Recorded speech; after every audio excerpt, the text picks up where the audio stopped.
আসসালামু আলাইকুম সবাইকে। আশা করি সবাই ভালো আছেন। আপনারা চাইলেও কিন্তু এরকম একটি পারফেক্ট দই ঘরে বসে বানিয়ে নিতে পারেন।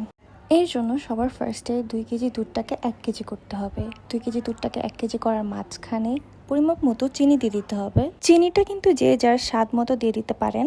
এটা কিন্তু এভাবে কন্টিনিউয়াসলি নাড়তে হবে যাতে দুধের উপর সর না পড়ে যায়। এরপর যখন দুধটা 2 কেজি থেকে প্রায় 1 কেজি হয়ে আসবে তখন দুধটাকে নামিয়ে ফেলতে হবে। দুধটা ঠান্ডা হয়ে গেলে এর মধ্যে দইয়ের বীজ দিয়ে নিব। এর বীজটা পুরোপুরি দুধের মধ্যে মিক্সড করে নিতে হবে এভাবে করে।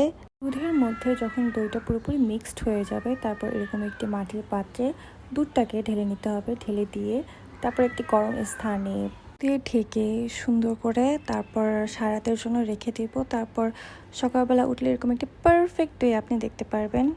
আপনি চাইলে এরপর দইটা ফ্রিজে রাখতে পারেন। ফ্রিজে রেখে পরে তারপর ঠান্ডা হলে বের করে গরমের মধ্যে খেতে পারেন। দইটা এত মজা, এই দইটা খাওয়ার পর থেকে আমি আর বাইরের কেনা দই খাই না। আপনারা চাইলে কিন্তু বাসায় এরকম দই বানিয়ে ফেলতে পারেন।